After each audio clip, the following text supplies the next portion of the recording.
Okay, so we did the development of an integrated treatment for veterans with comorbid chronic pain and post-traumatic stress disorder. Why did your group choose this article? We like this article because I personally like PTSD because I think it's kind of interesting how the brain can hold on to one tragic event in your life and it kind of like takes over. Your world revolves around it. You avoid people and places just because you don't want to have like an anxiety attack or you don't want to remember that. And also in their sleep, you remember the same event over and over and over again. And I like the article because it's helping people with this disorder get over it or cope with it. And it's coming up with a theory that they can use in counseling settings. What did your article specifically research or study? The improvement of this disorder, the main gist of it is just so that the people can live a normal life.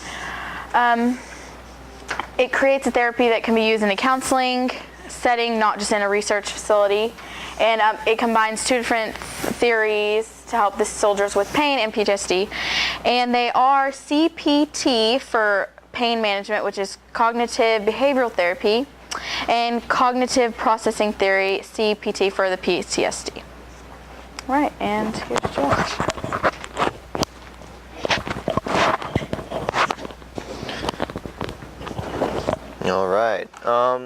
All right. So, as she was saying, like, basically, to give a background, I'm going to switch the questions in order and explain the background before I explain how this study was set up. So the background is that there are people who deal with chronic pain, which is just pain that reoccurs, whether that's from like fighting in war because they're veterans and coming away from war. They have like chronic pain from injury or something. So they had veterans dealing with chronic pain, but also with PTSD. So they have a traumatic event that they will go back to in their mind. And PTSD is re-experiencing the event through thoughts, nightmares, or flashbacks. It also, some more signs of PTSD are avoidance of thoughts, people, and places that resemble the traumatic event. Emotional numbing is a symptom of it. Startle sensitivity, sleep problems, attention difficulties, hypervigilance, and the presence of irritability and anger. So the traumatic event would cause these symptoms, and then the injuries that they had to deal with from the war would create chronic pain. And so the issue became, how do you treat this? And so people would do successive treatments. So they would treat, say, the PTSD first, and then they would move to the chronic pain. Or they would treat the chronic pain first and then move to PTSD. But the problem with this was that it really caused poor collaboration, communication, and determination on the part of the healthcare team, because they would have one, say, doctor treating PTSD and another treating the chronic pain. And so they would have different facilities and different methods of treatment, and they really couldn't work together effectively, and so it was causing a lot of problems.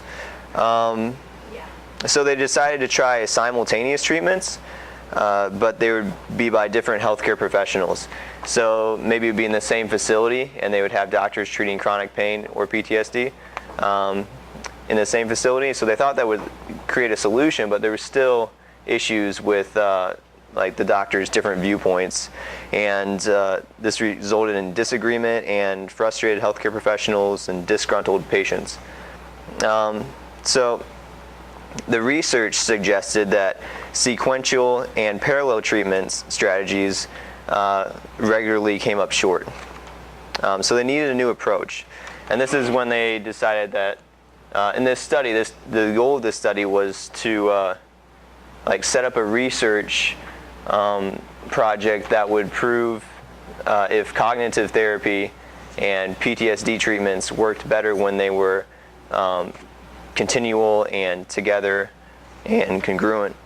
So pain and PTSD management experts met to develop a strategy for PTSD. Sorry, which way to go? There we go. Okay, thanks. But yeah, pain and like the doctors, like people who had treated PTSD and chronic pain met together, and they decided like, how can we create a cognitive behavioral therapy treatment for chronic pain and a cognitive processing therapy for PTSD together. So they set up a strategy, so they met on a board and they put their treatments together. And then they applied the treatments to veterans and received feedback. And from there they moved on to the research project that was designed to determine if a combined treatment yielded better results than a successive treatment. And so they put together like a program outline in 12 sessions, and they decided that cognitive behavioral therapy would be what they would use to treat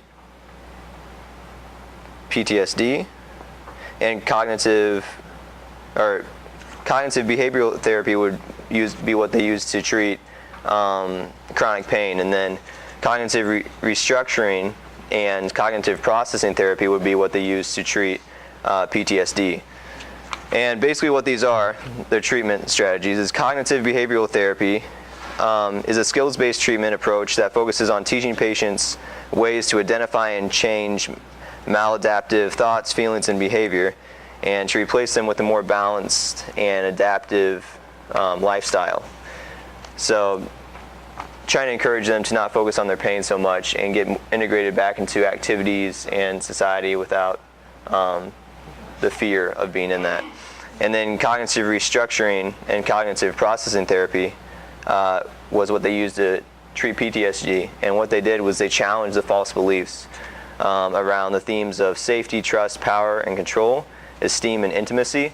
So people with PTSD, because of the traumatic event, they'll flash back to that, and they'll be afraid to interact with somebody because of it, or they'll think if somebody is maybe not as talkative that they have a bad disposition towards them. So they put the study together and they created an outline, and they started a research project, and that's where Jerrell comes in.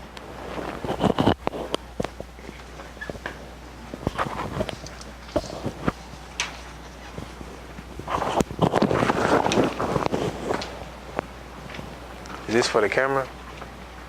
What's that? This for the camera? Okay. Well, like you said, I'm gonna be talking to you guys about the method that was used. It was a multi-step method, or yeah, you can say that. It has 4 steps.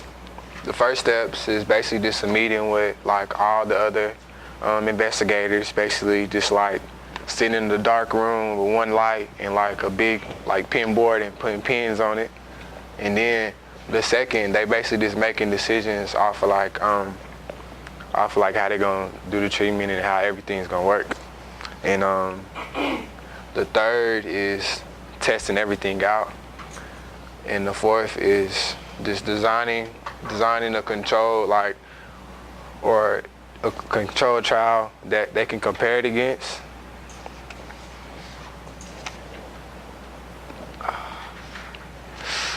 And on the results,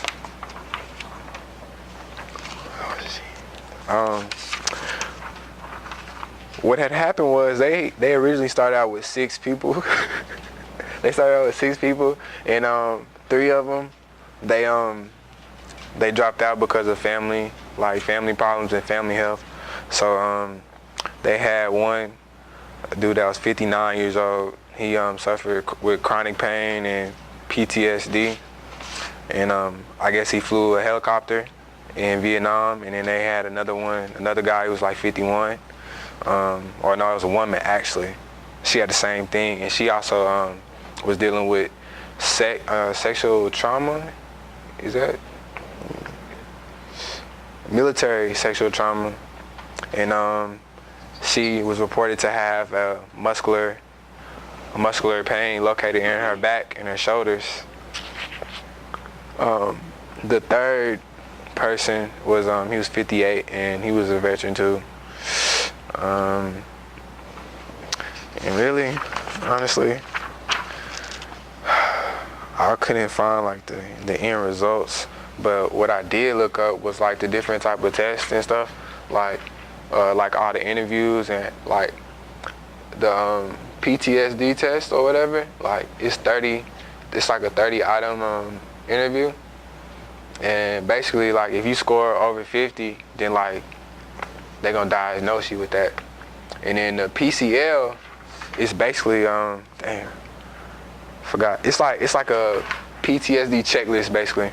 And, like, they list all these symptoms down, and then it's basically like the same, the first test.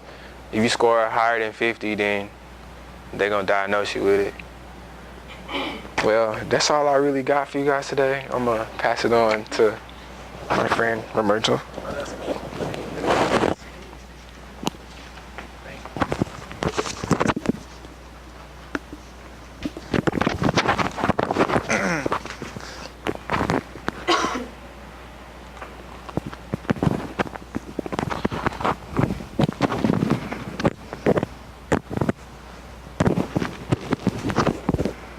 Alright, there we go. Alright, so PTSD highly preventable problem among U.S. veterans and have negative impact on the quality of life. They made all these tests about all these veterans coming back, and that's mostly the problem that they found when they came back and they needed to be treated. Once they did all these tests, they found out that most of them, when they came back, it was really tough to try to trust anyone. They had like trust issues. They couldn't really manage their time. They really, when they'd start coming to the sessions, they really wouldn't be able, they would show up, be consistent for about a week or two, and then they'd disappear for like 3 weeks or so and then come back. Also, it was really hard for them to come back into society when they're diagnosed with it.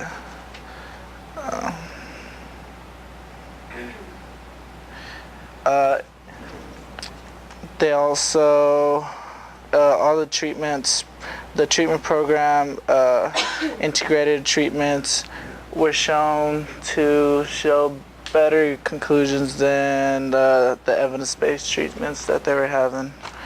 Most of the vets that came back really turned out all right after going through those treatments. Also, the worldview collision was that everyone was suffering from this, that whenever the vets came back, their relationships weren't the same. They were having all these troubles with their like girlfriends, wives, or whatever, their family. There's an incident where this guy, he had just got done having dinner with his wife, and then later on that night he drowned her in the tub or something like that, just because. And there's nothing wrong with him. He just snapped.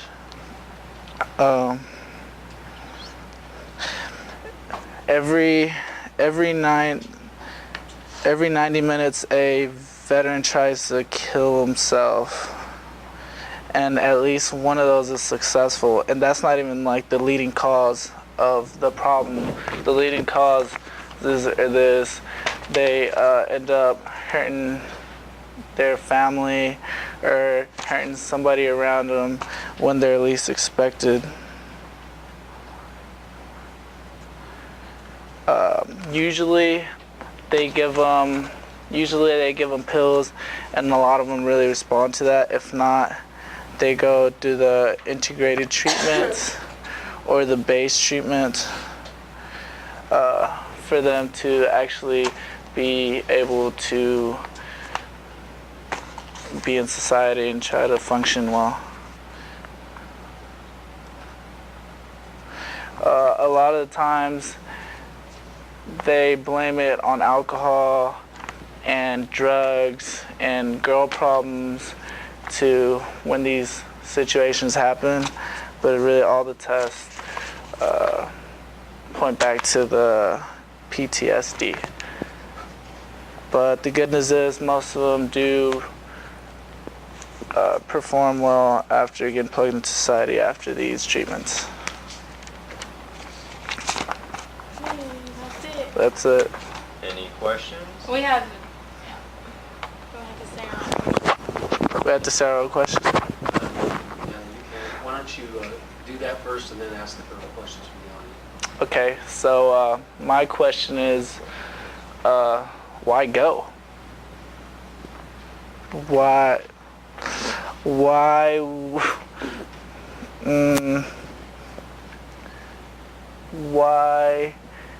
go and leave your family and stuff like that and then come back? And how does that happen? How are you like happily with your family and then just all of a sudden you just snap like that? Like what happens over there? Like how?